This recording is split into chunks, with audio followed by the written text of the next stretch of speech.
नतीजा यह हुआ कि यह किला और इसके आसपास का इलाका पूरी तरह से वीरान हो गया।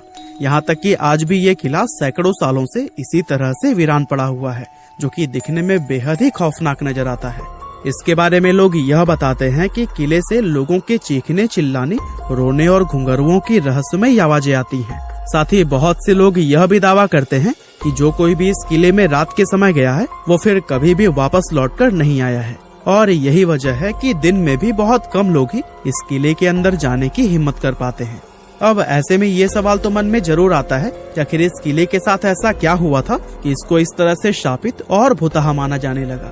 असल में इस किले के हॉन्टेड होने के पीछे लोगों द्वारा एक नहीं बल्कि कई अलग अलग कहानियां बताई जाती हैं। लेकिन उन सभी में सबसे फेमस, जिस पर लोगों द्वारा सबसे ज्यादा भरोसा किया जाता है, वो है राजकुमारी रत्नावती की कहानी।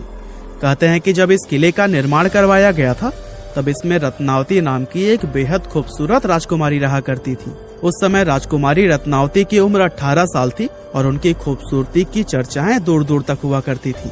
उनकी सुंदरता की वजह से ही बहुत से अलग अलग सियासतों के राजकुमार उनसे शादी करने की इच्छा रखते थे, जिसके चलते अक्सर ही राजकुमारी रत्नावती के लिए शादी के प्रस्ताव आते ही रहते थे। लेकिन राजकुमारी ने तब तक किसी के भी प्रस्ताव को स्वीकार नहीं किया था। अब एक बार राजकुमारी अपनी कुछ सहेलियों के साथ खरीदारी के लिए बाजार गई हुई थी और बाजार में वो इत्र की एक दुकान पर रुकी और वहाँ से अपने लिए इत्र खरीदने लगी।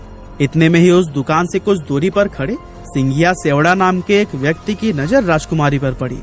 सिंघिया सेवड़ा उसी राज्य का रहने वाला था और वो काले जादू का महारथी माना जाता था। राजकुमारी रत्नावती की सुंदरता को सिर्फ एक नजर में देखते ही सिंघिया उन पर पूरी तरह से फिदा हो गया और वो टकटकी लगाए राजकुमारी को घूरता रहा। और उसी पल उसने अपने मन में यह तय कर लिया कि वो राजकुमारी को किसी भी कीमत पर हासिल करके रहेगा। अब चूंकि वो तंत्र मंत्र और काला जादू जानता था, इसीलिए उसने राजकुमारी के पसंद किए हुए इत्र की बोतलों में से एक बोतल चुपके से उठाई और उस बोतल पर कुछ तंत्र मंत्र करके उसे धीरे से वापस उसी जगह पर रख दिया। असल में वो अपने तंत्र विद्या की मदद से राजकुमारी को अपने वश में करना चाहता था और उसका ये प्लान काफी हद तक सफल भी हो गया, क्योंकि राजकुमारी ने उसे इत्र के साथ छेड़छाड़ करते हुए देखा भी नहीं था। और फिर राजकुमारी इत्र की शीशी लेकर अपने किले की तरफ वापस जाने लगी।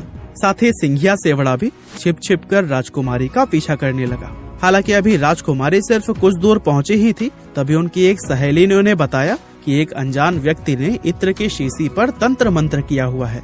असल में राजकुमारी की उस सहेली ने सिंघिया सेवड़ा को इत्र की शीशी पर काला जादू करते हुए देख लिया था, लेकिन वो डर की वजह से दुकान में कुछ भी नहीं बोल पाई थी। अब राजकुमारी को जैसे ही काले जादू की बात पता चली तो उन्होंने वो इत्र की शीशी रास्ते में पड़े हुए एक विशाल आकार के पत्थर पर दे मारी। पत्थर पर पड़ते ही वो शीशी टूट गई और सारा इत्र उसी पत्थर पर बिखर गया। और दोस्तों, इस तरह से इत्र पर किया गया वो काला जादू उस पत्थर में आ गया, जिसके बाद से वो पत्थर खुद ब खुद लुढ़कते हुए सिंघिया सेवड़ा की तरफ बढ़ने लगा। दरअसल सिंघिया ने उस इत्र पर ऐसा जादू किया था कि जो भी कोई उस इत्र को लगाता वो खुद ही उस तांत्रिक सिंघिया की तरफ खींचा चला आता।